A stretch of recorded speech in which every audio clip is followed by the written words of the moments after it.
नमस्कार। बोधि टेक्निकल में आपका स्वागत है।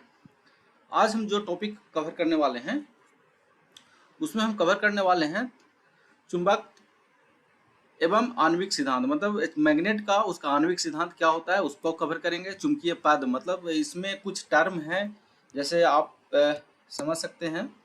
ध्रुव किसको कहा जाता है, चुंबकीय अक्ष किसको कहा जाता है, उदासीन अक्ष किसको कहा जाता है।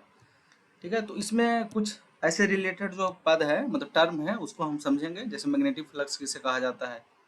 ठीक है, तो आज का लेक्चर भी बहुत इंपॉर्टेंट होने वाला है, तो कृपया आप वीडियो पे अंत तक बने रहें। ये एक जो टॉपिक जो संबंधित है वो है चैप्टर, उसका नाम है मैग्नेटिक टर्म एंड इलेक्ट्रोमैग्नेट। मतलब इसका जो चैप्टर 8 है, इलेक्ट्रिशियन थ्योरी का चैप्टर 8 है। ठीक है, और इसका जो चैप्टर जो है मैग्नेटिक टर्म एंड इलेक्ट्रोमैग्नेट। ठीक है, इससे संबंधित ये जो टॉपिक है आज होने वाला है। आज लेक्चर पहला है, मतलब फर्स्ट है इस चैप्टर का। तो कृपया आप वीडियो के अंत तक बने रहें, बहुत इंपॉर्टेंट होने वाला है, क्योंकि इसमें बहुत सारे ऐसे चीज़ है जो कि आपको ट्रांसफार्मर से रिलेटेड, जब आप ट्रांसफार्मर पढ़ेंगे तो उसमें इसका इस्तेमाल होता है, इस शब्द का इस्तेमाल। जैसे ट्रांसफार्मर क्या है, एक तरह से इलेक्ट्रोमैग्नेट है। उसमें क्या होता है कि एक सर्किट में जो ये फ्लक्स उत्पन्न होता है वो दूसरे सर्किट में जाता है। मतलब एक सर्किट में जो हम एनर्जी दे रहे हैं दूसरे सर्किट में जाता है बिना इलेक्ट्रिकल कनेक्शन का। तो ये आपको समझ में आएगा, उसके बाद वहाँ समझना आसान होगा। नहीं तो ऐसे बहुत सारा ऐसे होगा कि वहाँ पे आप समझ नहीं पाएंगे। जब आप ट्रांसफार्मर पढ़ेंगे समझ नहीं पाएंगे। कृपया आज आप वीडियो को अंत तक बने रहें। तो चलिए शुरू करते हैं। सबसे पहला समझेंगे चुंबकत्व एवं उसका आणविक सिद्धांत। ठीक है, टॉपिक 8.1 हम देखेंगे। 8.1 में है चुंबकत्व एवं आणविक सिद्धांत। मतलब चुंबकत्व का जो है आणविक सिद्धांत क्या है, मोलिकुलर थ्योरी ऑफ मैग्नेटिज्म। ठीक है, तो सबसे पहले इसको समझने का कोशिश करते हैं। इसको एग्जाम्पल के थ्रू नहीं, इसको डायरेक्ट देखते हैं कि क्या कहता है। ठीक है, क्योंकि ये क्या है ना, ये याद करने वाला ज़्यादा है, बाकी हम समझाने वाला बाकी समझाने की कोशिश करेंगे। जहाँ भी लगता है कि इसको समझने का ज़रूरत है उसको हम समझाने का कोशिश करेंगे। तो चलिए शुरू करते हैं। सबसे पहले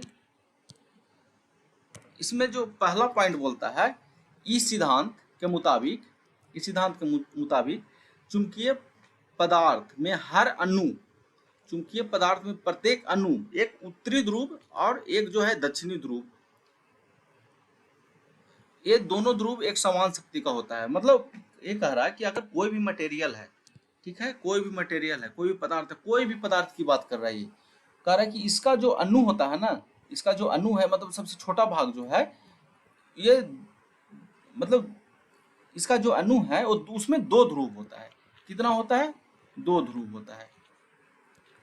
एक कौन सा होता है? एक बोल रहा है नॉर्थ होता है, एक साउथ होता है। मतलब प्रत्येक अणु में दो ध्रुव होता है, और एक जो होता है नॉर्थ होता है, एक साउथ होता है। इसके अनुसार जो है, ये थ्योरी के अनुसार है। ठीक है, जो दूसरा है चुंबकीय पदार्थ, चुंबकीय पदार्थ छोटे चुंबकों से बने होते हैं जिन्हें आणविक चुंबक कहा जाता है। इन छोटे चुंबकों में उत्तरी दक्षिणी ध्रुवों की एक जोड़ी होती है। जब कोई बाहरी चुंबकीय क्षेत्र लगाया जाता है तो ध्रुव संरेखित हो जाते हैं। ठीक है, इसको समझने का कोशिश कर रहे हैं कि जैसे देखिए, ये जो है ना, ये जो है इसको आप समझिए, इसको फिगर से समझते हैं। बोला कि जैसे ये मान लीजिए कोई मटेरियल है। ठीक है, ये मटेरियल है इस प्रकार से, ये मटेरियल है इस प्रकार से। ठीक है, इसका जो अणु है, जो अणु ऐसे दिखाया गया है। ठीक है, ये दिखाया गया है। इसमें क्या दिखाया है? देखिए, दो कलर दिख रहा है, एक व्हाइट कलर दिख रहा है, एक ब्लैक कलर दिख रहा है। मान लीजिए एक जो है नॉर्थ ध्रुव है तो दूसरा साउथ है। कौन सा नॉर्थ है कौन सा साउथ है उसको हम बाद में बात कर लेंगे। अभी समझते हैं कि एक जो इसमें है नॉर्थ है, एक साउथ है। ठीक है, इसमें एक क्या है, नॉर्थ है, एक साउथ है। अब ये बोल रहा है ना कि अगर इसको, अगर कोई चुंबकीय क्षेत्र में रखा जाता है तो क्या होता है ना, इसका जो अणु है ना संरेखित हो जाता है। मतलब ऐसे हो जाता है, इस प्रकार का हो जाता है। देखिए, सब एक रूप संरेखित हो गया ना, एक रेखा में हो गया ना। संरेखित करने का मतलब एक रेखा में सब हो जाता है उसका अणु। ठीक है, ये दूसरा था। पहला क्या था कि प्रत्येक जो मटेरियल है उसका जो छोटा जो अणु जो है, उसमें क्या होता है, प्रत्येक अणु जो है नॉर्थ और एक साउथ होता है। एक नॉर्थ एक साउथ, एक नॉर्थ एक साउथ, एक नॉर्थ एक साउथ। ठीक है, दो ध्रुव रखता है। और उसमें थोड़ा सा एक और एडिशनल था कि जो ध्रुव है वो क्या करता है, दोनों ध्रुव समान शक्ति रखता है, मतलब एक समान शक्ति रखता है कि मतलब जैसे मान लीजिए ये नॉर्थ है और ये साउथ है, तो दोनों का जो क्षमता होगा ना सेम होगा। ऐसा नहीं कि एक नॉर्थ का जो है ज़्यादा है तो साउथ का कम है। जैसे मान लीजिए मैग्नेट है या ये मैग्नेट है तो इसका नॉर्थ है साउथ है, तो इसका जो ध्रुव का जो शक्ति होगा अगर नॉर्थ का जितना होगा उतना ही साउथ का होगा, साउथ का होगा उतना ही नॉर्थ का होगा। ऐसा नहीं कि नॉर्थ का ज़्यादा होगा और तो साउथ का कम होगा, ऐसा हो ही नहीं सकता है, दोनों का समान शक्ति रहता है। तो वही बोला है कि छोटा स्तर पे जब अणु की बात करते हैं, अणु में भी जो होता है एक समान ध्रुव जो होता है उसमें क्या होता है, शक्ति जो होता है जैसे नॉर्थ और साउथ में वो समान होता है। ठीक है, अब हम तीसरा पे बात करते हैं। तीसरा पॉइंट है विपरीत ध्रुव एक दूसरे के प्रति आकर्षित होते हैं। ठीक है, जबकि समान ध्रुव एक दूसरे के प्रति आकर्षित होते हैं। ठीक है, ये आप जनरली आप देखे होंगे, ऑब्जर्व किए होंगे। जैसे मान लीजिए ये कोई मैग्नेट है, ठीक है, ये कोई मैग्नेट है, ठीक है, ये मान लीजिए एन है और ये एस है, और ये एन है और ये एस है, तो ये क्या हो गया और ये क्या हो गया, दोनों विपरीत ध्रुव है, दोनों क्या है, एक साउथ है और दूसरा नॉर्थ, तो दोनों जो होगा ना आकर्षित होगा, एक दूसरे में आकर्षित होगा। ठीक है, और अगर मान लीजिए कोई मैग्नेट है, ठीक है, मान लीजिए एन है ये एस है और ये एस है और एन है, तो ये दोनों में जो होगा ना विकर्षण फोर्स लगेगा, मतलब एक दूसरे को सटने नहीं देगा। आप ऑब्जर्व करिएगा कि जब आपके पास दो मैग्नेट का टुकड़ा रहेगा, जब दोनों को सटाइएगा ना तो कभी कभी क्या होगा ना कि देखिएगा एकदम सटने नहीं दे रहा, उसमें ताकत लग रहा है, और कभी कभी को जैसी दूर नजदीक ले जाइएगा तो वो सट जाता है, ऑटोमेटिक वो खींच लेता है अपनी ओर। तो उसका मतलब ये हुआ कि जो आप सटा रहे हैं ना, तो जिसमें सटने नहीं दे रहा है एक दूसरे में, वो समझिए कि समान ध्रुव को आप सटा रहे हैं, दोनों समान है। और जिसमें सटने मतलब आप ऑटोमेटिक चिपक रहा है, वो समझिए कि असमान ध्रुव है, मतलब दोनों अलग अलग ध्रुव है, एक एन होगा तो एक एस होगा, एक एस होगा तो एक एन होगा। ठीक है, नॉर्थ पोल, एन मतलब नॉर्थ पोल और साउथ एस मतलब साउथ पोल, पोल मीन्स ध्रुव होता है। ठीक है, तो ये यही कह रहा है कि विपरीत ध्रुव, जो विपरीत ध्रुव है एक दूसरे के प्रति आकर्षित होते हैं। विपरीत ध्रुव मतलब एस और एन, ठीक है, और समान ध्रुव मान लीजिए एस है तो एस और एन है तो एन, ठीक है, ये क्या करते हैं, एक दूसरे के प्रति विकर्षित करते हैं।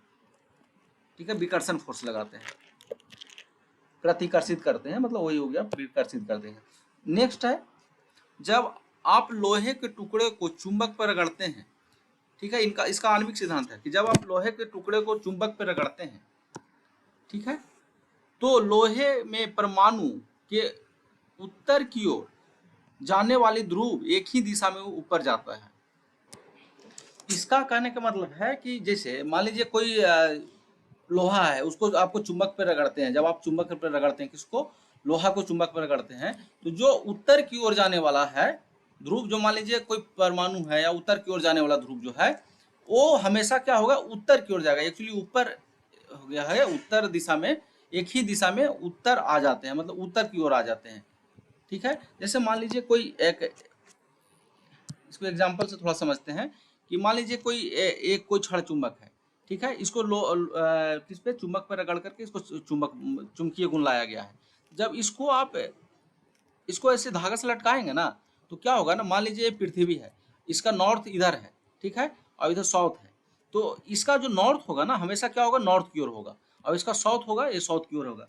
जैसे मान लीजिए आप किसी धागा में मैग्नेट को लटका दीजिए, तो जो नॉर्थ की ओर मतलब पृथ्वी के नॉर्थ की ओर जो रुक रहा है उसको नॉर्थ पोल बजाता है, मतलब वो हमेशा क्या होगा, नॉर्थ की ओर ही रुकेगा, और जो साउथ की ओर रुक रहा है वो साउथ की ओर ही रुकेगा।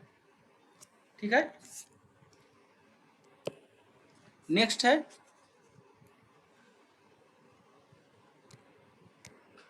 किसी भी पदार्थ के अणु में चुंबकत्व का गुण उसके अणु में उपस्थित इलेक्ट्रॉन के कारण होते हैं।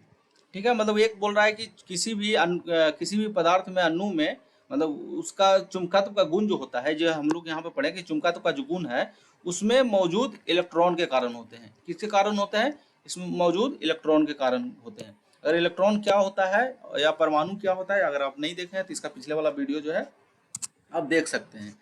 ठीक है, उसको में हम विस्तार से उसको कवर किए हैं, तो आप देख सकते हैं कि परमाणु स्ट्रक्चर क्या होता है, और एटम इलेक्ट्रॉन क्या होता है, प्रोटॉन कितना क्या होता है, न्यूट्रॉन क्या होता है, उस पर क्या चार्ज होता है, वो सारा कवर किए हुए हैं, तो आप देख सकते हैं। ठीक है, अभी हम यहाँ पर सिर्फ बात करते हैं इलेक्ट्रॉन के कारण होता है। समान अवस्था में किसी भी तत्व के अणु अवस्थित रहते हैं, अव्यवस्थित रहते हैं। जो समान अवस्था है, मान लीजिए कोई भी मटेरियल है, उसका समान अवस्था है, तो उसका अणु जो है ना हमेशा अव्यवस्थित रहते हैं। जैसे देखिए ये मटेरियल है, इसका अणु क्या है, अव्यवस्थित है।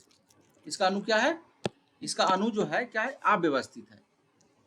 मतलब इसका कोई ऐसे मतलब ऐसा नहीं कि एक डायरेक्शन में है या ये ऐसे करके, किसी भी डायरेक्शन में है, अव्यवस्थित, व्यवस्थित नहीं है ये। ठीक है, समान अवस्था में अव्यवस्थित, जिससे उनका, सॉरी इसको कर देते हैं ऐसे, जिससे उनका इनका परिणामी चुंबकत्व शून्य रहता है। ठीक है, यह स्थिति अचुंबकीय स्थिति कहलाती है, जैसा कि चित्र में दर्शाया गया है। ठीक है, इसका हम समझने का कोशिश करते हैं, बहुत ही इंपॉर्टेंट है। कि जैसे मान लीजिए इसको बनाते हैं,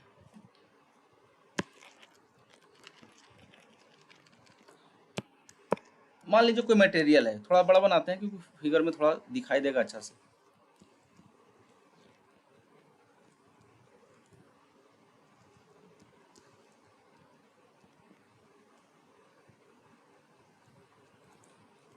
ठीक है, जैसे मान लीजिए हम बता दी इसको बनाए हैं, तो इसमें ये बोल रहा है ना कि मटेरियल है ना, तो इसमें मान लीजिए इसका क्या है, अणु है। ये क्या है, अणु है। तो ये बोल रहा है अव्यवस्थित है। तो मान लीजिए एन एस जो है वो सभी में है। मान लीजिए जिसको हम ग्रीन कर रहे हैं, मान लीजिए उसको एन मान लेते हैं। ठीक है, एन मान लेते हैं, एन मान लेते हैं, एन मान लेते हैं, 2 पोल है सभी में, एन मान लेते हैं। और जो येलो कर रहे हैं उसको एस मान लेते हैं, एस मान लेते हैं। तो ये बोल रहा है कि जो मटेरियल है ना वो समान अवस्था में अव्यवस्थित रहते हैं, उसके अणु अणु जब अव्यवस्थित रहेगा तो इसका जो रिजल्टेंट, जो इसका जो चुंबकीय गुण होता है ना, जो फाइनल चुंबकीय गुण होता है वो जीरो हो जाता है, जीरो रहता है। क्योंकि मान लीजिए एक इधर की ओर डायरेक्ट फोर्स लगा रहा है, एक इधर की ओर लगा रहा है, एक ऐसे लगा रहा है, एक ऐसे लगा रहा है, रिजल्टेंट क्या हो जाता है ना, जीरो हो जाता है। ठीक है, तो ये जो मुख्य एक पॉइंट बोल रहा है ना, यही कहलाता है वह चुंबकीय, वह स्थिति जो है अचुंबकीय कहलाता है। जो अव्यवस्थित जो रहता है तो यह स्थिति जो है अचुंबकीय कहलाता है। कौन सा ये मटेरियल हो जाएगा, अचुंबकीय हो, क्योंकि इसका जो चुंबकीय जो प्रॉपर्टी है ना वो नहीं आया इसमें। ठीक है, अब इसका लास्ट देखते हैं। लास्ट ये है कि जब पदार्थ पर कोई बाह्य चुंबकीय क्षेत्र स्थापित किया जाता है, तब उस पदार्थ में उपस्थित अणु निश्चित दिशा में चित्र अनुसार चुंबकित हो जाते हैं। इस प्रकार व्यवस्थित है जिससे अणु एक चुंबक की भांति व्यवहार करता है। जैसे आप देखिए ये पहले अव्यवस्थित था। ठीक है, अब जब इस पे क्या किया गया ना, मैग्नेटिक फील्ड में रखा गया, तो इसका जो अणु है ना एक डायरेक्शन में हो गया, एक डायरेक्शन में हो गया।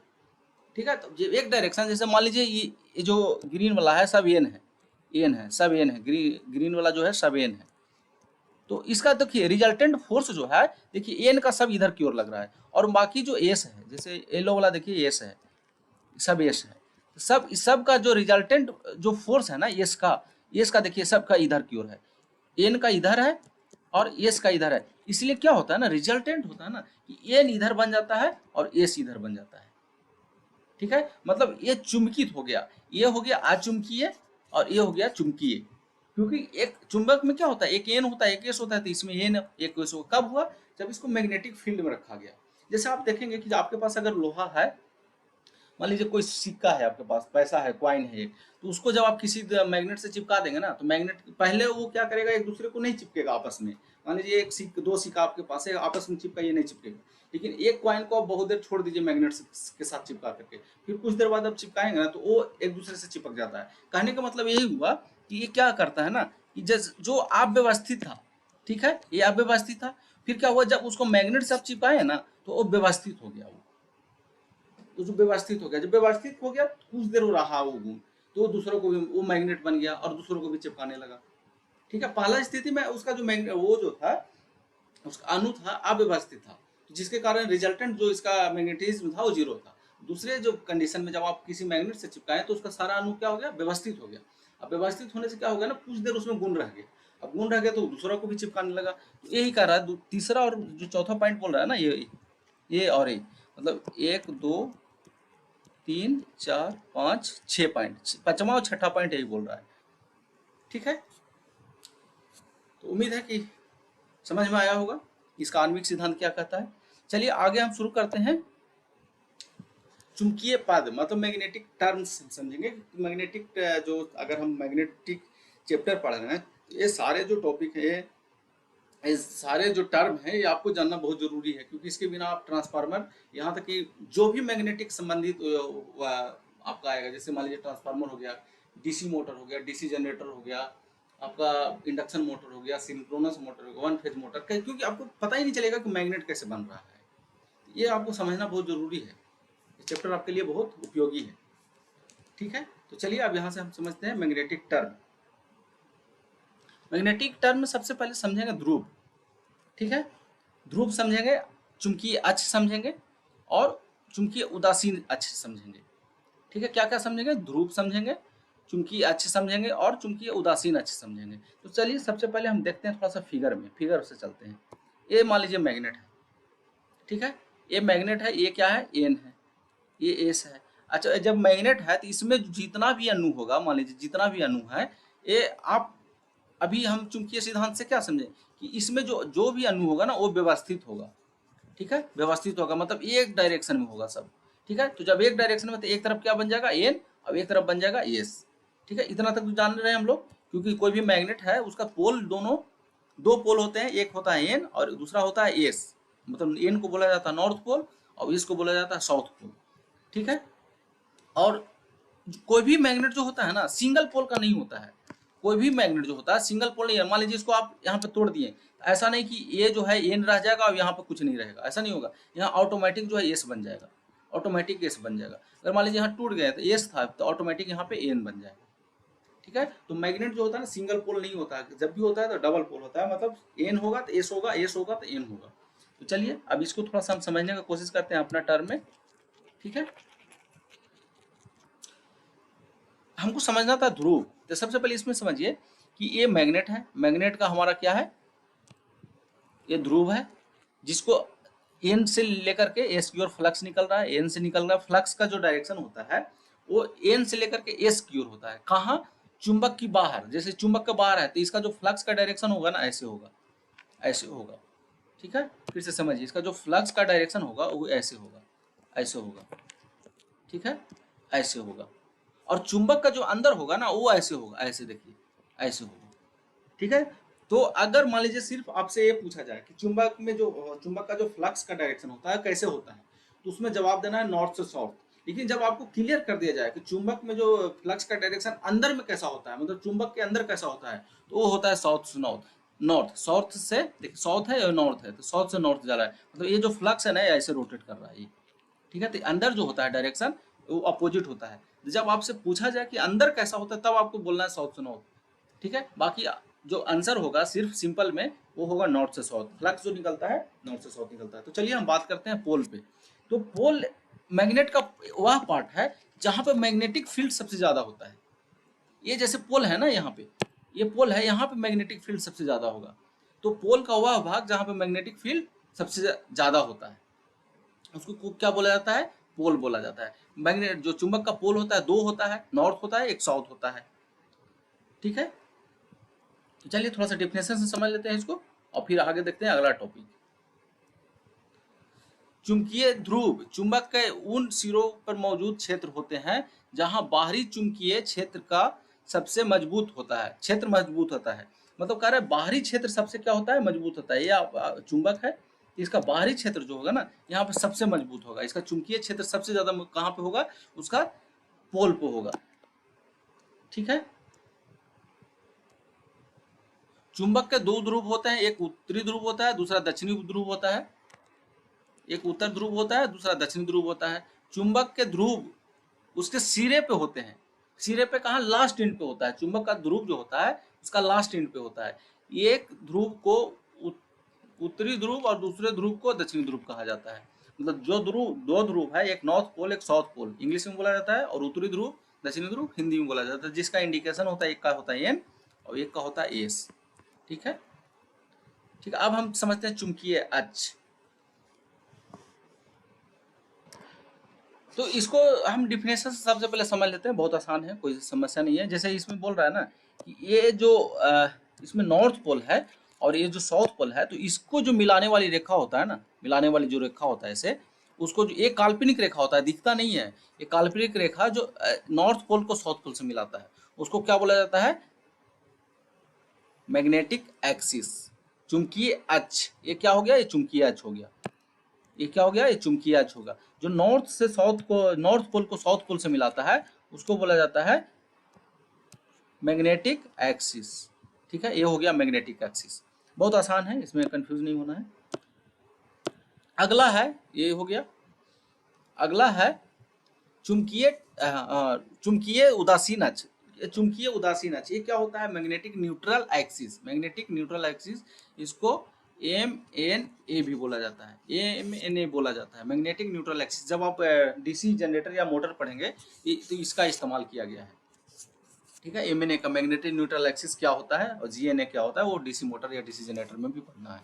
ठीक है, तो अभी यहाँ पे हम थोड़ा समझते हैं। ठीक है, चुंबकीय तटस्थ अक्ष MNA, जिसको बोला जा रहा है MNA। ठीक है, चुंबक के केंद्र से गुजरने वाले फ्लक्स के लंबवत खींची गई धुरी होती है। धुरी मतलब खींची गई लाइन होती है। इस अक्ष के स्थान पर चुंबकों में कोई फ्लक्स उपस्थित नहीं होती है। ठीक है, क्या बोल रहा है? चुंबक फ्लक्स के लंबवत, तो चुंबकीय जो फ्लक्स है ना, उसके सीधा डायरेक्शन में लंबवत मतलब 90 डिग्री पर खींचा गया है। जैसे ये मैग्नेट है, तो ऐसे जो खींचेगा ना लाइन, ये हो गया मैग्नेटिक एक्सिस।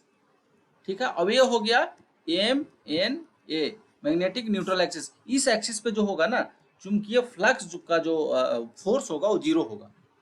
ठीक है, क्योंकि मैग्नेटिक न्यूट्रल एक्सिस है ये। क्योंकि यहाँ पे जो है ना, एन के लिए भी फोर्स लग रहा है और एस का भी फोर्स है, दोनों का फोर्स जो है समान है, तो ये क्या हो जाएगा? मैग्नेटिक न्यूट्रल एक्सिस हो जाएगा। क्योंकि ये जो है फ्लक्स, जो है फ्लक्स का देखिए 90 डिग्री पर खींचा हुआ है। ठीक है, तो इसमें दो एक्सिस हो गया, एक हो गया मैग्नेटिक एक्सिस और दूसरा हो गया magnetic neutral axis. Neutral axis जो होता है मैग्नेटिक एक्सिस के 90 डिग्री पे होता है। ठीक है, 90 डिग्री ये हो जाएगा, 90 डिग्री। चलिए आगे चलते हैं। फिर आगे हमको समझना चुंबकीय बल रेखा। चुंबकीय बल रेखा क्या होता है और चुंबकीय क्षेत्र क्या होता है। ठीक है, तो चलिए पहले हम यहाँ मैग्नेट से समझते हैं चुंबकीय बल रेखा क्या होता है, चुंबकीय क्षेत्र क्या होता है। तो जो ये फ्लक्स निकल रहा है ना, ये जो फ्लक्स निकल रहा है, जो नॉर्थ से होकर साउथ को चल रहा है, तो ये क्या होता है ना, ये मतलब फ्लक्स जो है, फ्लक्स का सबसे छोटा पार्ट है। क्या है? छोटा मतलब भाग है। बल रेखा मतलब जो फ्लक्स है ना, ये फ्लक्स मान लीजिए ऐसे फ्लक्स जा रहा है, तो ये क्या हो ना, बल रेखा, चुंबकीय बल रेखा के मिल करके बना हुआ है। ठीक है, चुंबकीय बल रेखा के मिल करके बना हुआ है। बेसिकली इसको समझने के लिए आप फ्लक्स समझ सकते हैं कि फ्लक्स ही है, लेकिन फ्लक्स का जैसे मान लीजिए रोशनी है, लाइट है आपके पास, लाइट तो पूरा मिला करके लाइट हुआ ना। मान लीजिए कोई बल्ब जल रहा है, उसका लाइट है, उसका सबसे छोटा भाग तो होगा ना, कुछ न कुछ। ठीक है, जो कि काल्पनिक है। ठीक है, तो वो उसको क्या बोला जाता है? बल रेखा। मतलब आप एक समझ सकते हैं कि जो फ्लक्स है, फ्लक्स जो है वो बल रेखा मिला करके बनना है। मतलब बहुत सारे बल रेखा है, चुंबकीय बल रेखा है, उसको मिला करके इसको बोला जा रहा है ये फ्लक्स है।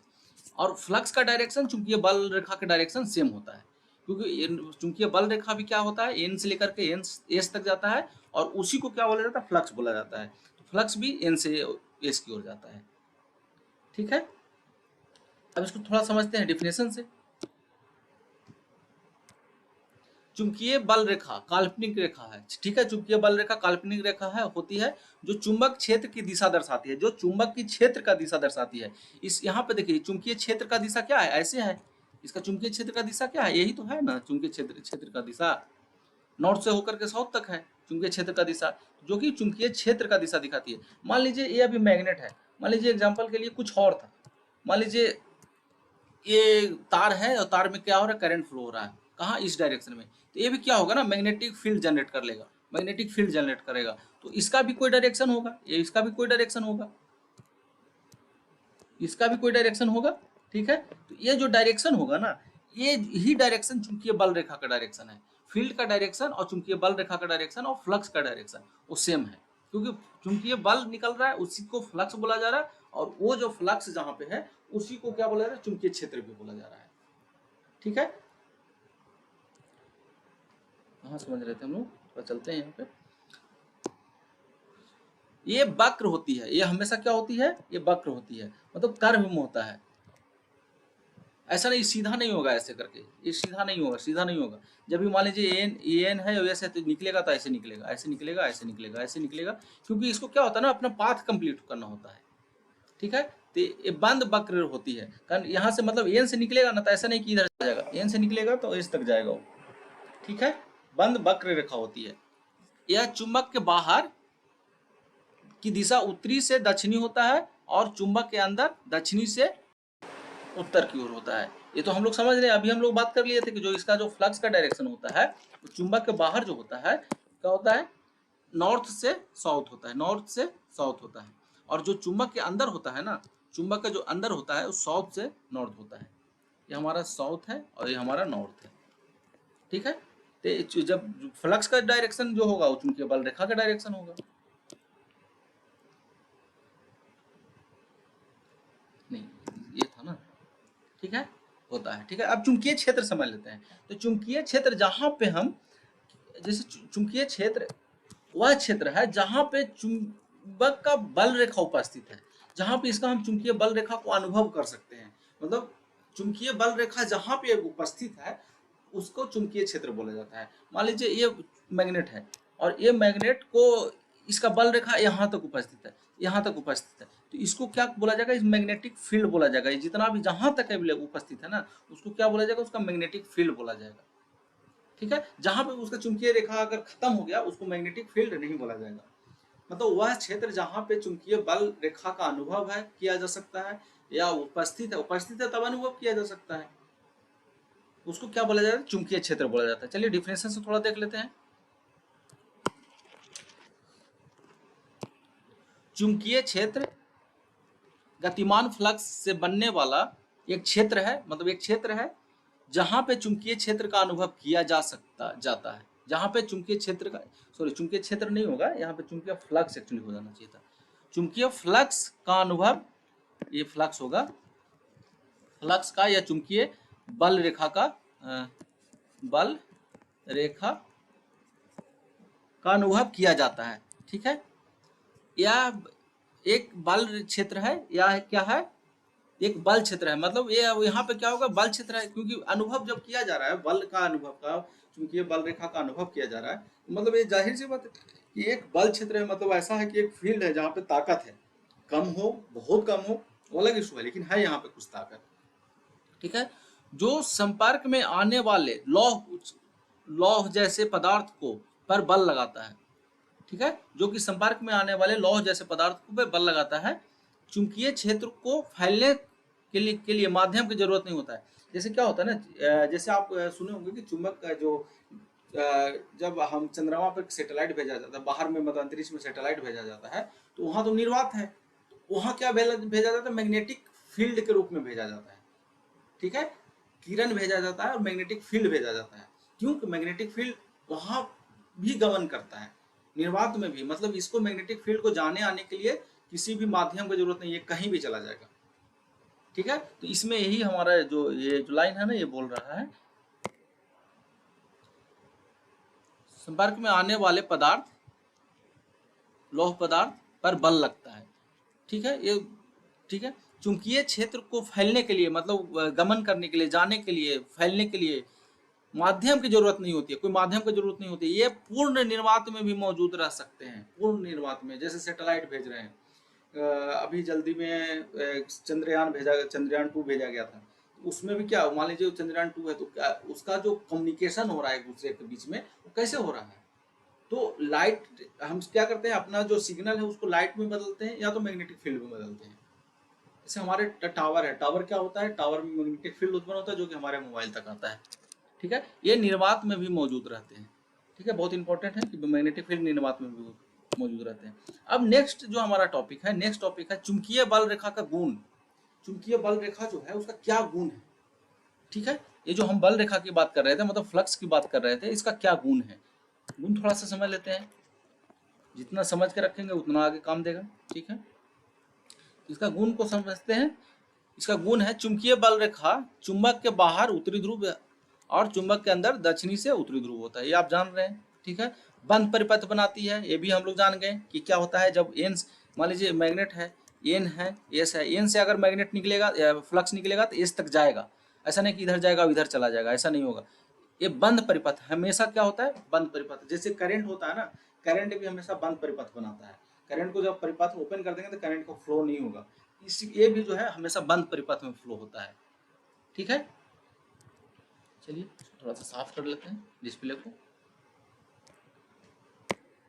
एक दूसरे को नहीं काटती, ये जो रेखाएं हैं एक दूसरे से नहीं काटती और एक दूसरे को प्रतिकर्षित करता है। ये जो रेखाएं हैं ना, ये जो रेखाएं हैं, देखिएगा यहाँ से चलेगा तो ऐसे जाएगा, यहाँ से चलेगा तो ऐसे जाएगा, यहाँ से चलेगा तो ऐसे जाएगा, एक दूसरे को नहीं काट रहा है, एक दूसरे को नहीं काट रहा है ये। ठीक है, एक दूसरे को नहीं काट रहा। अब एक मान लीजिए ये बल रेखा है, अब एक बल रेखा ये है, तो ये दोनों बल रेखा ने एक दूसरे को क्या करता है, प्रतिकर्षित करता है, मतलब एक दूसरे में फोर्स लगाता है। ठीक है, इस वजह से भी नहीं सटता है। ठीक है, एक तो है कि एक दूसरे को काटता नहीं है, दूसरा कि एक दूसरे में फोर्स भी लगाता रहता है। ऐसा नहीं होता कि यहाँ से निकला ये ऐसे चला गया, यहाँ से निकला ये ऐसे चला गया, और जैसे इसमें समझिए यहाँ से निकला ऐसे चला गया, यहाँ से निकला ऐसे चला गया, यहाँ से निकला ऐसे चला गया, यहाँ वाला ऐसे चला गया, यहाँ वाला ऐसे चला गया, ऐसा नहीं होता है। एक दूसरे को काटेगा भी नहीं और एक दूसरे के बीच में क्या है, फोर्स लगाता है। ठीक है, एक दूसरे को नहीं काटती है और एक दूसरे के बीच में प्रतिकर्षण बल लगाते हैं। चलिए नेक्स्ट देखते हैं, यह चुंबकीय पदार्थ को से होकर जाने का प्रयास करता है। ये क्या है ना, ये जो जब भी जैसे मान लीजिए मैग्नेट है, ठीक है, और यहाँ पे एक लकड़ी रख दी है, ये लकड़ी की बात कर रहे हैं हम, ठीक है, यहाँ ध्यान रखिएगा लकड़ी की रख दी है।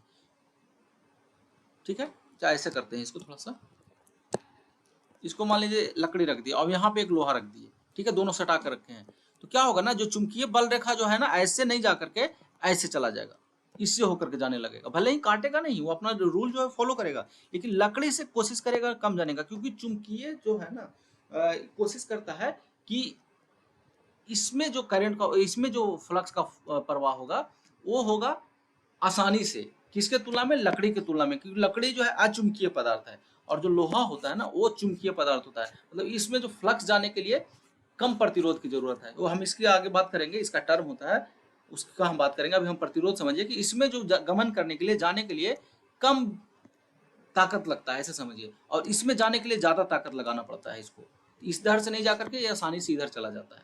तो यही कह रहा है कि ये जो है ना, ये जो है चुंबकीय पदार्थ से होकर के जाता है। तो चुंबकीय पदार्थ कौन है, लोहा है। तो ये आपका कॉपर से नहीं जाएगा, क्योंकि कॉपर चुंबकीय पदार्थ नहीं है। लोहा है, कोबाल्ट है, निकेल है, ये सब क्या है, सिलिकॉन स्टील है, ये सब चुंबकीय पदार्थ है। तो इस चुंबकीय पदार्थ से होकर आप चांदी रख दीजिएगा तो चांदी से नहीं होकर, कोशिश करेगा चांदी से नहीं जाना है, अब रास्ता नहीं मिला तो चांदी से भी जाएगा, लेकिन जितना अच्छा से लोहा से, कोबाल्ट से और निकल से जाएगा, गुजरेगा वो, उतना अच्छा से वो चांदी से नहीं, क्योंकि चांदी जो है अचुंबकीय पदार्थ है, उसको आप मैग्नेट नहीं बना सकते हैं। ठीक है, उसको मैग्नेट में नहीं चिपका सकते हैं। लोहा, कोबाल्ट, निकेल सब जो है मैग्नेट में चिपक जाएगा, क्योंकि वो चुंबकीय पदार्थ है। ठीक है, जाने का प्रयास करती है, हाँ रास्ता नहीं मिलेगा तो फिर चला जाएगा। ठीक है, जिस बिंदु पर चुंबकीय बल रेखाएं का मान शून्य होती है, ठीक है, जिस बिंदु पर चुंबकीय बल रेखा का शून्य होती है वहां पर कोई बल रेखाएं नहीं होती है। तो ये तो हम लोग पहले भी जान चुके हैं कि मान लीजिए यहाँ पे बल रेखा नहीं है, यहाँ पे बल रेखा नहीं है, तो यहाँ पे क्या होगा, इसका फील्ड क्या होगा, जीरो होगा।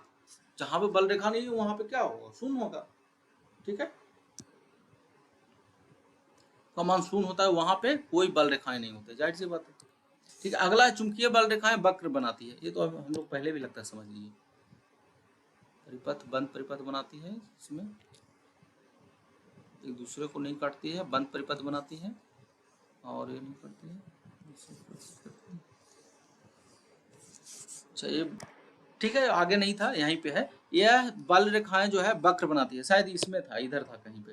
ठीक है, तो इसलिए हमको थोड़ा ध्यान में कि ये जो सेंटेंस है ना ये कहीं था। ये चुंबकीय बल रेखाएं जो ना वक्र बनाती है। ठीक है, जैसे देखिए मैग्नेट है तो क्या हो रहा है, हमेशा वक्र बना करके जा रहा है, कर्व बना करके जा रहा है, कर्व बना करके जा रहा है। ठीक है, तो ये हमेशा क्या होता है, ये इसका नियम है, ये आपको याद करना चाहिए, और ये ऑब्जेक्टिव में भी पूछेगा, तो इसको ध्यान रखिएगा। बहुत आसान है, थोड़ा सा खाली इस पे प्रैक्टिस में रहना है, बीच बीच में इसको रीडिंग मारते रहना है, ध्यान रखते रहना, लॉजिक को लगाते रहना है। ठीक है, याद करना बहुत आसान है। इसका हम लोग ट्रांसफार्मर में देखेंगे इस्तेमाल, ट्रांसफार्मर जब पढ़ेंगे तो देखेंगे कैसा इस्तेमाल होता है। ठीक है, अब मैग्नेटिक फ्लक्स, आगे बात करते हैं, मैग्नेटिक फ्लक्स की बात करते हैं। ठीक है, तो फ्लक्स भी हम लोग पढ़ लिए हैं, बस हम डिफिनेशन देख लेते हैं इसमें कि क्या डिफिनेशन ही कह रहा है। चुंबकीय बल रेखाओं का कुल संख्या चुंबकीय फ्लक्स कहलाती है। चुंबकीय बल रेखा की कुल संख्या, मान लीजिए कोई मैग्नेट है, उससे चुंबकीय बल रेखा निकल रहा है, तो वही तो फ्लक्स है ना। चुंबकीय बल रेखा की कुल संख्या क्या है? फ्लक्स है। ठीक है, चुंबकीय फ्लक्स की तल से होकर गुजरने वाली चुंबकीय क्षेत्र का माप है। ये बोल रहा है कि चुंबकीय फ्लक्स जो है किसी तल से, मतलब कहीं से, किसी सरफेस से गुजरने से होकर गुजरने वाले चुंबकीय क्षेत्र का माप है। तो चुंबकीय क्षेत्र और चुंबकीय बल और चुंबकीय बल रेखा जहां भी रहेगा, तीनों रहेगा। चुंबकीय बल रेखा है वहां फ्लक्स रहेगा, जहां फ्लक्स है वहां चुंबकीय क्षेत्र रहेगा। तो मतलब इसको आप मेजरमेंट जो करेंगे ना चुंबकीय फ्लक्स को, वहां समझिए कि चुंबकीय क्षेत्र भी अवेलेबल है। तब तो है ना कि डिफिनेशन हो जाता है कि जहां भी चुंबकीय बल रेखा उपस्थित है वहां पे चुंबकीय क्षेत्र है, और जब जहां चुंबकीय बल रेखा है उसी को फ्लक्स बोला जा रहा है। तो तीनों एक दूसरे में कोरिलेटेड है, अलग नहीं है, तीनों तीनों टर्म सेम है। इसको फाई एम द्वारा सूचित किया जाता है। चुंबकीय बल रेखाओं को क्या किया जाता है? फाई द्वारा बेसिकली सूचित किया जाता है। चूंकि को फाई एम मैक्सिमम फ्लक्स को लिखा जाता है, तो इसका जो इंडिकेशन होता है ना फाई होता है, इसका सिंबल ऐसे होता है। ठीक है, इसका एसआई मात्रक क्या होता है? वेबर होता है, और सीजीएस मात्रक इसका मैक्सवेल होता है। ये आप कंप्लीटली याद कर लीजिए, काफी पूछा जाता है ऑब्जेक्टिव में। ठीक है, इसका मात्रक क्या होता है? मात्रक वेबर होता है। इसको क्या हम जब भी चुंबकीय फ्लक्स को लिखेंगे तो वेबर में लिखेंगे, WB। ठीक है, और इसका सीजीएस मात्रक जो होता है मैक्सवेल होता है। मैक्सवेल बहुत कम इस्तेमाल किया जाता है इसका सीजीएस मात्रक, जनरली वेबर का इस्तेमाल किया जाता है, लेकिन मैक्सवेल आपको याद रखना पड़ेगा। ठीक है, इसका जो प्रतीक है फाई है, ये ऐसा सिंबल होता है। इसका जो मात्रक जो है वेबर भी है और मैक्सवेल भी है। ठीक है, और एक वेबर में इतना मैक्सवेल होता है। एक वेबर में कितना मैक्सवेल होता है? एक WB में होता है मैक्सवेल। ठीक है, चलिए नेक्स्ट टॉपिक देखते हैं थोड़ा। चुंबकीय फ्लक्स घनत्व, इसको टेक्निक से, लॉजिक से समझाने की कोशिश करते हैं। ठीक है, अभी तक हम लोगों ने समझा चुंबकीय फ्लक्स, चुंबकीय बल रेखा, चुंबकीय क्षेत्र। ठीक है, अब हमारे पास आ गया है चुंबकीय फ्लक्स घनत्व। ठीक है, तो सबसे पहले घनत्व किसको कहा जाता है वो समझ लेते हैं, तब हम लोग समझेंगे चुंबकीय फ्लक्स घनत्व। जैसे मान लीजिए कोई डब्बा है। ठीक है, डब्बा में कुछ रखा हुआ है, एक और डब्बा है। ठीक है, सेम डब्बा है, सेम साइज सेम है, इसमें भी कुछ रखा हुआ है। इसमें कुछ ज्यादा रखा हुआ है, मतलब नजदीक नजदीक रखा हुआ है, ऐसे ऐसे ऐसे ऐसे ऐसे रखा हुआ है, ऐसे ऐसे रखा हुआ है, ऐसे ऐसे रखा हुआ है, ऐसे एकदम नजदीक नजदीक रखा है। लॉजिक समझिएगा, इसमें भी रखा हुआ है वही चीज, इसमें भी रखा हुआ है वही चीज, इसमें नजदीक रखा हुआ है। आपसे हम पूछें कि इसमें बताइए कि दोनों में से घनत्व किसका ज्यादा है, अब क्या जवाब देंगे? क्या जवाब देंगे? मन में सोचिए, तो आप बोलेंगे इसका। क्यों? क्योंकि देखिए नजदीक नजदीक रखा हुआ है और ये दूर दूर रखा है। जैसे नहीं बोलते हैं कि पानी में नमक मिलाने से उसका घनत्व बढ़ जाता है, तो क्यों? क्या घनत्व का मतलब क्या हुआ कि एकदम नजदीक नजदीक हो जाता है। जैसे ऐसे समझिए, लोहा है, एक लोहा जो है और एक रुई है। ठीक है, तो रुई घनत्व किसका ज्यादा होगा? लोहा का होगा। ठीक है, घनत्व किसका ज्यादा? दोनों का, दोनों की तुलना में वेट तो होगा ज्यादा, घनत्व भी ज्यादा होगा। ठीक है, तो हम दो मटेरियल ले रहे हैं, यहाँ पर हम क्या कर रहे हैं? सेम मटेरियल ले रहे हैं, लेकिन सेम मटेरियल ले रहे हैं, इसमें कंडीशन ये है कि इसको दूर दूर रखा गया, इसको दूर दूर रखा गया, और इसको नजदीक नजदीक रखा गया। तो इसमें जब नजदीक रखा गया तो उसका जो घनत्व है वो ज्यादा होगा। क्यों? क्योंकि इसमें जो है ना 1 मीटर स्क्वायर, इसको क्या करना है, एक यूनिट बनाया गया कि हम घनत्व का पता कैसे करेंगे। घनत्व का कैसे पता करेंगे? 1 मीटर लंबाई और 1 मीटर चौड़ाई। ठीक है, ऐसे ही एरिया वाला में जितना उसका संख्या होगा, जितना उसका क्या होगा? संख्या। जैसे मान लीजिए 1 मीटर, ऐसे ले लेते हैं इसको। ठीक है, जितना इसका संख्या हो सकता है 1000 होगा, ये होगा ना। अब इसको भी 1 मीटर लेते हैं। ठीक है, इसको हम क्या करें, कैसे निकाला जाता है वो हम बता रहे हैं। अब इसमें क्या होगा? हो सकता है 100 होगा, कम होगा, जाहिर सी बात, अब हम अंदाजे से बोल रहे हैं कि इसमें 100 होगा, तो इससे अनुमान लगा रहे हैं कि इसका जो घनत्व है ना ज़्यादा है। कैसे? क्योंकि जो हम घनत्व का पता लगाया जाता है 1 मीटर स्क्वायर एरिया के लिए लगाया जाता है।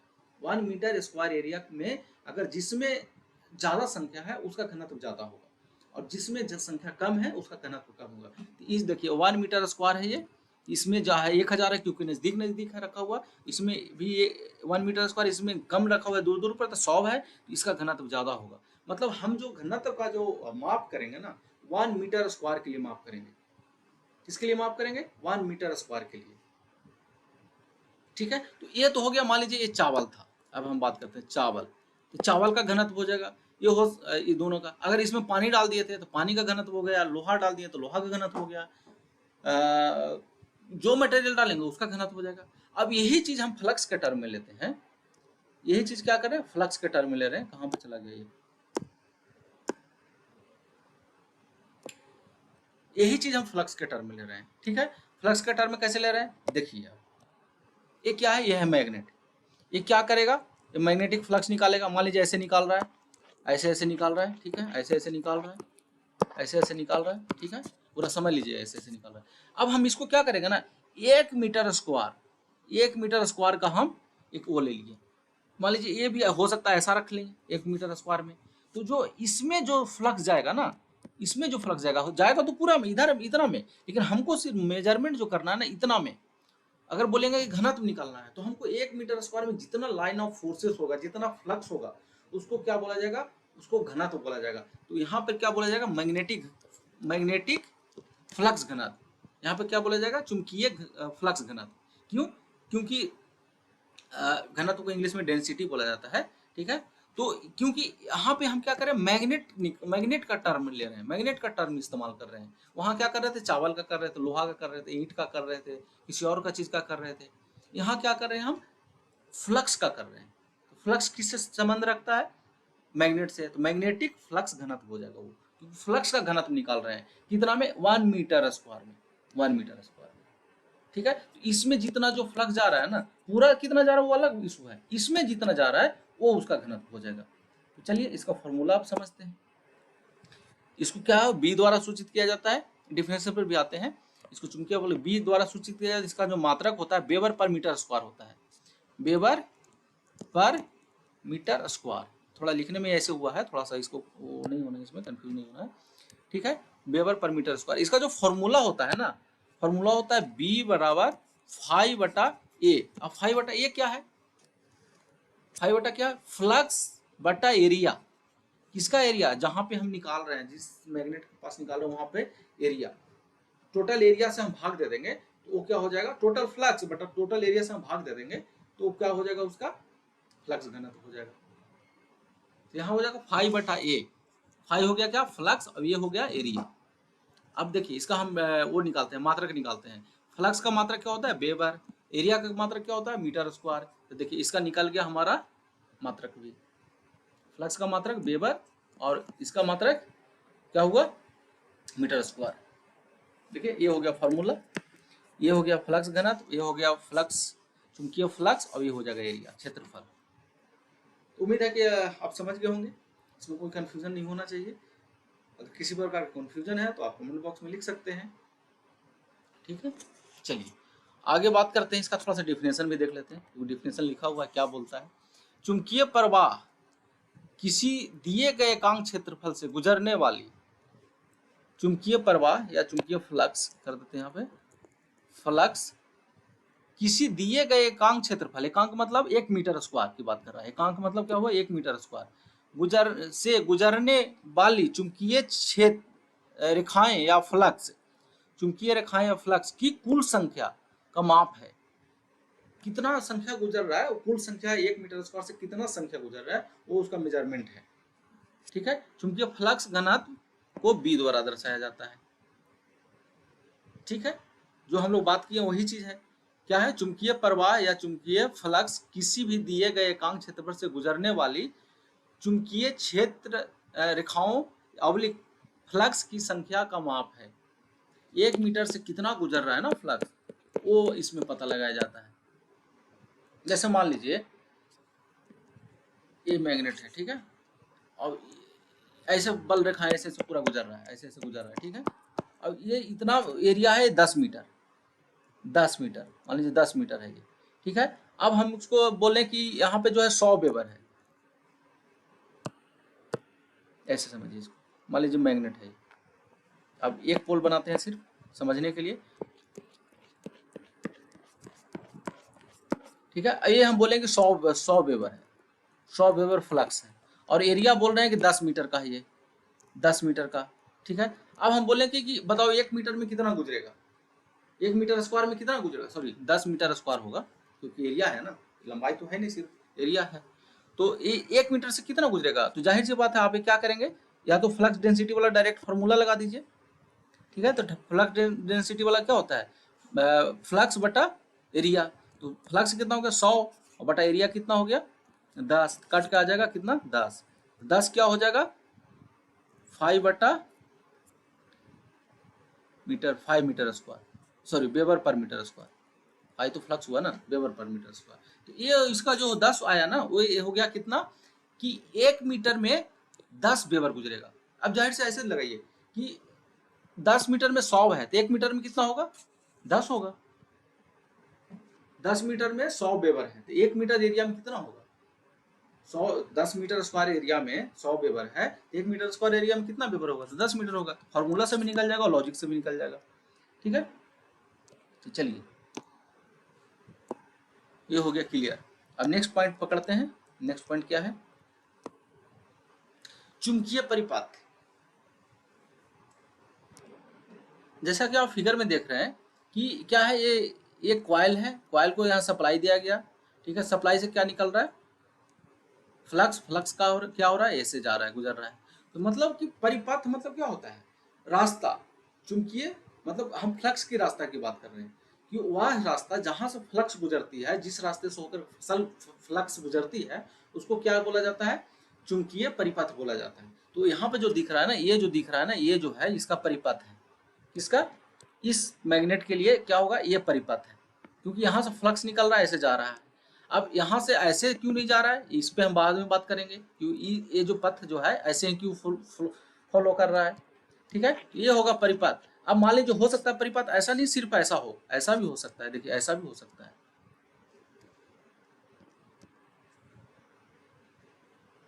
ऐसा भी हो सकता है। मान लीजिए यहाँ पे हम फ्लक्स, यहाँ पे हम सप्लाई दिए, तो यहाँ से ऐसे भी क्लोज पथ बना देगा, ऐसे भी बना लेगा, ऐसे भी बना सकता है, ऐसे भी बना सकता है। तो परिपथ अलग अलग से हो सकता है। ये इसमें कहा गया है कि चुंबकीय फ्लक्स का जाने का रास्ता एक या एक से अधिक बंद परिपथ हो सकता है, ठीक है। मतलब वह रास्ता जिससे होकर के चुंबकीय फ्लक्स गुजरता है, हो सकता है वो एक क्लोज पाथ हो, जैसे ये क्या है एक क्लोज पाथ है, यहाँ से क्या है एक क्लोज है, हो सकता है ये ऐसे रहता, ऐसे रहता।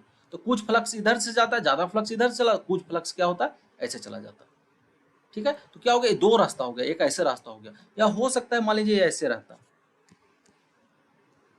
हो सकता है ऐसे रहता, इसमें बाइंडिंग किया हुआ रहता, यहाँ पर सप्लाई दिया हुआ रहता है ऐसे, ठीक है। तो इसके लिए कौन सा रास्ता हो गया, दो रास्ता हो गया, एक इधर से हो गया, एक इधर से रास्ता हो गया।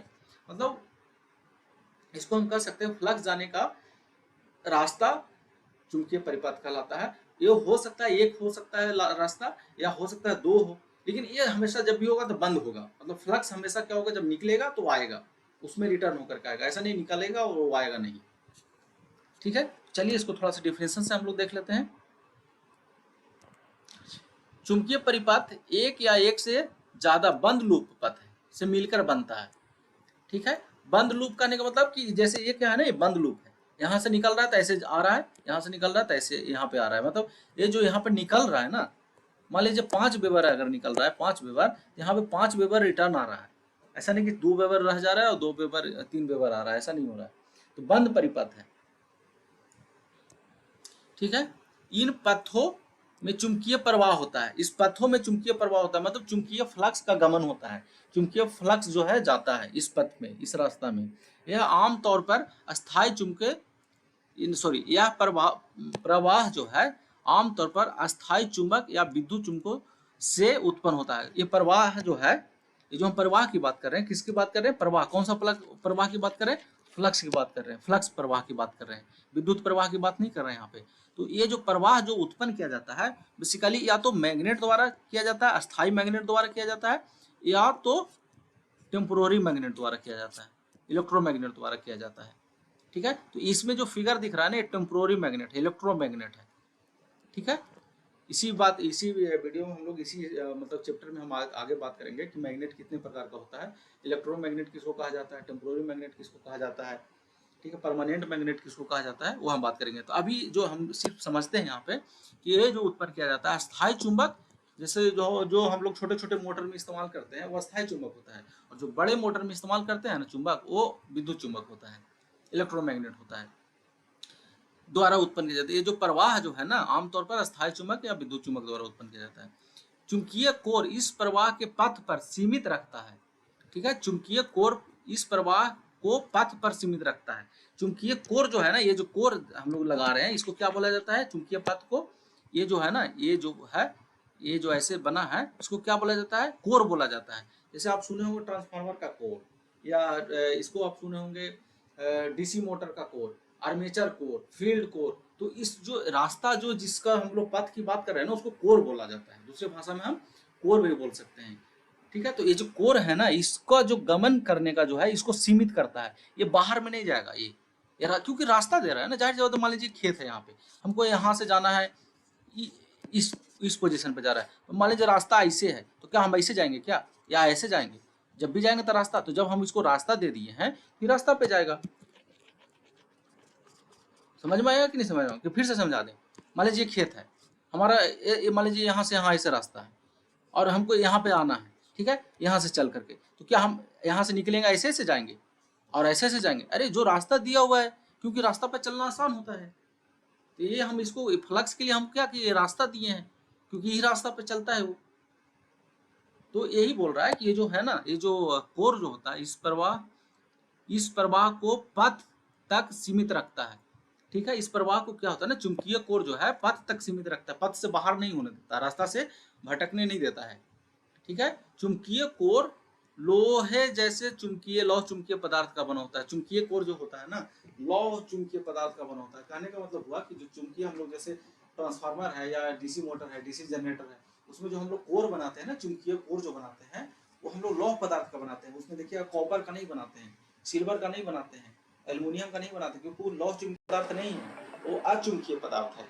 लौह चुंबकीय पदार्थ कौन है हमारा, है आयरन है, कोबाल्ट है, निकेल है, हमारा स्टेनलेस क्या बोलते हैं, कोबाल्ट है। ठीक है, तो ये सब हमारा क्या है, चुंबकीय पदार्थ है। ठीक है, हालांकि पथ में वायु अंतराल या कोई दूसरी सामग्री भी हो सकता है। ठीक है, ये हो सकता है, जैसे इसका रास्ता, जैसे हम लोग एक बार पढ़े ना कि ये कहीं भी गमन करता है, ये एयर में भी गमन कर जाएगा। ठीक है, लेकिन जब हम इसको रास्ता दे रहे हैं तो ये रास्ता में जाएगा। ये इसका पथ, जैसे मान लीजिए ये इलेक्ट्रोमैग्नेट है, जैसे ऐसे इसको बनाइए। ठीक है, इसको हम दूसरा भाषा में समझते हैं, इसको समझने की कोशिश करते हैं। जैसे फिगर में देखिए, जैसे मान लीजिए यहाँ से क्या हुआ, ये इलेक्ट्रोमैग्नेट है, यहाँ से सप्लाई दिया जाएगा, ये क्या होगा, एमएमएफ उत्पन्न करेगा। एमएमएफ क्या होता है इस पर हम बात करेंगे अभी। ठीक है, जस्ट बात करने वाले हैं। यहाँ से क्या होगा, ये फ्लक्स जाएगा। अब देखिए इसका रास्ता यहाँ ब्रेक है, तो ऐसा थोड़ी कि आप ये इसमें नहीं जाएगा, ये जाएगा जाएगा, क्योंकि ये जो फ्लक्स होता है ना सभी जगह गमन करता है। कहाँ कहाँ गमन करता है, सभी जगह, निर्वात में भी जाता है। अब क्या होगा ना, इधर अच्छा से जा रहा था, इधर जो है ना इसको जाने में कोई दिक्कत नहीं हो रहा था, लेकिन यहाँ पे क्या होगा ना, थोड़ा सा दिक्कत होगा, क्योंकि इसका रास्ता जो है ना, एयर जो है उतना अच्छा रास्ता नहीं है जितना इसका आयरन है या कोबाल्ट है या निकेल है। यहाँ पर थोड़ा सा इसको दिक्कत करेगा। ठीक है, तो ये निर्वात में भी जाता है, ऐसा नहीं है, एयर में भी चला जाता है। लेकिन ये जो होता है ना कि भाई हम जैसे कोई चलने के लिए पानी में भी चल सकता है, कोई हवा में भी उड़ सकता है, लेकिन अगर कोई है तो जमीन पे चल, तो जमीन में चलना कितना आसान है। आप बोलेगा कि पानी में आप तैरो, तो तैरना तो ज्यादा मुश्किल है ना। तो ये सभी जगह चल सकता है। कछुआ जैसे है, कछुआ सभी जगह चल सकता है वो, लेकिन सबसे अच्छा कहाँ चल सकता है वो मायने रखता है। तो ये जो फ्लक्स है ना सबसे अच्छा लोहा में चलेगा, ये एयर में कम अच्छा चलेगा, इसमें भी चलेगा लेकिन बहुत अच्छा से नहीं चलेगा ये। देखिए, इसलिए अगर वैसा नहीं रहता तो फिर हम क्या करते हैं, कोर क्यों बनाते हैं किसी में, ट्रांसफार्मर में कोर क्यों बनाते? कोर नहीं बनाते, ऐसे ही बाइंडिंग करते हैं और बस ट्रांसफार्मर तैयार हो जाता है। इसलिए कोर बनाया जाता है, तो उसका रास्ता सुचारू रास्ता दिया जाता है, एकदम ढंग से रास्ता तैयार किया जाता है उसका। ठीक है, तो इसमें जो है ना यही बोल रहा है, इसमें जो एक पॉइंट था इसमें कहाँ चला गया, हाँ, हालांकि पथ में वायु अंतराल या कोई दूसरी सामग्री भी हो सकता है। तो यही बात करें, पथ में हो सकता है कुछ, वहां पे जैसे वायु अंतराल था तो वहां पे हम एयर गैप था तो वहां पे हम लकड़ी रख देंगे तो उसमें भी जाएगा, लेकिन उतना अच्छा से नहीं जाएगा। ठीक है, पथ में ये भी हो सकता है, ऐसे नहीं कि मैग्नेट जैसे इलेक्ट्रिक करंट फ्लो करना है तो पथ में हम काट दिए और बीच में एयर है तो करंट का फ्लो नहीं होगा, इसमें हो जाएगा, करंट का फ्लो नहीं होगा लेकिन मैग्नेट का फ्लो हो जाएगा, मैग्नेटिक फ्लक्स गमन कर जाएगा। ठीक है, चलिए आगे बात करते हैं। चुंबकीय बल रेखा चुंबक के बाहर उत्तरी ध्रुव दक्षिणी ध्रुव, ये तो आप बार बार समझ रहे हैं, एक ही चीज है ये। ठीक है, पढ़ देते हैं बाकी। चुंबकीय बल रेखा चुंबक के बाहर उत्तरी से दक्षिणी और अंदर दक्षिणी से उत्तरी ध्रुव होकर गुजरती है। चुंबकीय बल रेखाएं परिपथ से होकर गुजरती है, चुंबकीय रेखाएं बंद परिपथ से होकर गुजरती है। ठीक है, इसको भी बार बार हम लोग कवर कर रहे हैं। ठीक है, नेक्स्ट जो टॉपिक है वो है बहुत इंपॉर्टेंट टर्म है। ठीक है, चुंबकत्व वाहक बल, मैग्नेटोमोटिव फोर्स, जिसको एमएमएफ भी बोला जाता है। क्या बोला जाता है? एमएमएफ, ये इसका शॉर्ट फॉर्म हो गया मैग्नेटोमोटिव फोर्स। इसको क्या बोला जाता है? Magnetomotive force. चलिए इसको हम समझते हैं। जैसा नाम है चुंबकत्व वाहक बल, मोटिव फोर्स, एमएमएफ मतलब मोटिव फोर्स। मोटिव मतलब क्या होता है? मोशन से संबंध रखता है वो मोटिव। वाहक मतलब बहने से संबंध रखता है। बल मतलब ताकत, मतलब वैसा बल जो कि फ्लक्स को बहाता है, जो कि फ्लक्स को क्या करता है? बल देता है बहने के लिए, क्या? प्रवाहित होने के लिए। वो क्या कहलाता है? Magnetomotive force. मतलब वैसा फोर्स जो चुंबकीय फ्लक्स को स्थापित करने के लिए, प्रवाहित होने के लिए या सेट होने के लिए। देखिए यहाँ क्या है, दो टर्म इस्तेमाल है। सेट मतलब सेट करने के लिए, मैग्नेटिक फील्ड में मैग्नेटिक फील्ड बनाने के लिए, या परिपथ में गमन करने के लिए, परिपथ में सेट होने के लिए, या तो स्थापित होने के लिए, ठीक है, या प्रवाहित होने के लिए जो फोर्स लगता है, या जो फोर्स है उसको क्या बोला जाएगा? Magnetomotive force. जैसे हम लोग बात कर रहे थे इसका, ठीक है, जैसे क्या हो रहा है ना कि जैसे मान लीजिए इलेक्ट्रोमैग्नेट है, ठीक है, अभी हम मान लेते हैं इसमें फ्लक्स नहीं है। यहाँ जैसी डीसी सप्लाई या एसी सप्लाई जोड़ेंगे ना, जैसी करंट आप इसको देंगे ना, तो क्या होगा ना, इसमें एमएमएफ उत्पन्न हो जाएगा। किसमें? एक कॉइल में। ये कॉइल में एमएमएफ जैसे ही उत्पन्न होगा तो ये एज ए मैग्नेट काम करने लगेगा। एक एन हो जाएगा, एक एस हो जाएगा। कौन सा एन होगा कौन सा एस होगा वो अलग इशू है, लेकिन एक एज ए मैग्नेट काम करने लगेगा। एक एन हो जाएगा, एक एस हो जाएगा, और जिसके कारण क्या होगा, जब ये मैग्नेट हो जाएगा तो ये क्या होगा? फ्लक्स स्थापित हो जाएगा। किसमें? कोर में। तो वैसा फोर्स इसमें क्या हो, ये फोर्स लगाया किसको? फ्लक्स को, कि भाई आप जाइए, गमन करिए, प्रवाहित होइए। तो कौन सा फोर्स? ये फोर्स, जो फोर्स लग रहा है किस पे लगा रहा है? फ्लक्स पे लग रहा है। तो वो फोर्स को क्या बोला जाएगा? एमएमएफ, विद्युत वाहक, सॉरी विद्युत नहीं है, चुंबकत्व वाहक बल है। ठीक है, जैसे ईएमएफ होता है ना, ईएमएफ इलेक्ट्रोमोटिव फोर्स, वैसा फोर्स जो इलेक्ट्रॉन को मोशन कराता है। इसमें इलेक्ट्रॉन मोशन नहीं हो रहा है, इसमें कौन सा मोशन हो रहा है? फ्लक्स मोशन हो रहा है, फ्लक्स गति कर रहा है। तो ऐसा फोर्स जो जिसके कारण फ्लक्स गति करता है, कि भाई अगर फ्लक्स मान लीजिए यहाँ से होकर के यहाँ तक आ रहा है, कोई तो फोर्स काम कर रहा होगा ना, कोई तो बल काम कर रहा होगा ना। हम यहाँ से मान लीजिए दिल्ली जाना है तो कोई तो बल लगेगा ना, हमारा ताकत है, हमारा बल है, या ट्रेन में बैठना पड़ेगा, या हो सकता है किसी चीज पे सवार होकर जाना पड़ेगा, कोई तो बल कार्य करेगा ना। मान लीजिए यहाँ से फ्लक्स निकला इस पॉइंट से और इस पॉइंट तक आ रहा है, तो भाई कोई तो फोर्स लग रहा है ना फ्लक्स पे, अपना से तो नहीं आ रहा है। तो ये जो फोर्स लग रहा है ना, ये फोर्स कहाँ पे लगता है? यहाँ पे। इस फोर्स को क्या बोला जाता है? एमएमएफ बोला जाता है। ठीक है, वह फोर्स जो फ्लक्स को गमन कराता है, प्रवाहित कराता है या चलाता है वो क्या कहलाता है? मैग्नेटोमोटिव फोर्स कहलाता है। ठीक है, चुंबकीय वाहक बल कहलाता है। ठीक है, जैसे देखिए ये क्या है, यहाँ मान लीजिए डीसी सप्लाई दिया हुआ है, तो ठीक है ये फ्लक्स स्थापित जैसे ही हुआ, मतलब इसमें ये फ्लक्स को स्थापित करने के लिए कोई फोर्स लग रहा है, फ्लक्स को मूव कराने के लिए कोई फोर्स लग रहा है, तो जो फोर्स लग रहा है उसको हम लोग बोलेंगे एमएमएफ। क्या बोलेंगे? एमएमएफ। इसको जो सूचित किया जाता है एफएम से सूचित किया जाता है, एफ और छोटा एम। ठीक है, इसका जो फॉर्मूला होता है एन आई होता है। एन आई क्या है इसको समझने का कोशिश करते हैं।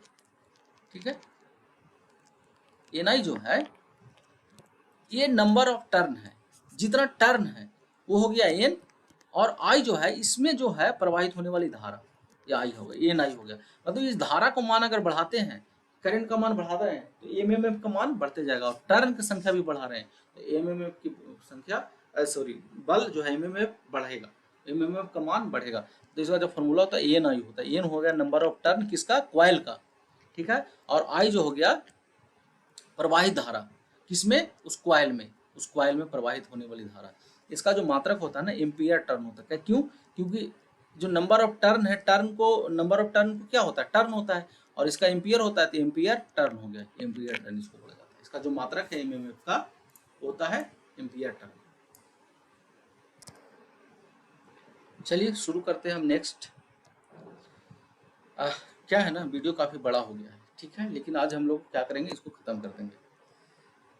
काफी बड़ा है जी, नेक्स्ट क्लास में ले लेते हैं इसको, क्योंकि फिर शॉर्ट में लेना पड़ेगा, शॉर्ट में समझाना बढ़ू, मतलब समझ में आएगा कि नहीं आएगा वो भी थोड़ा मुश्किल है शॉर्ट में लेने के बाद। तो चलिए हम इसको क्या करते हैं, बाकी जो एक जो रिलक्टेंस हो गया, परमियंस हो गया, चुंबकशीलता हो गया मतलब परमिबिलिटी हो गया, और चुंबकीय क्षेत्र तीव्रता हो गया, इंटेंसिटी ऑफ मैग्नेटिक सर्किट, और इधर हो गया धारणशीलता,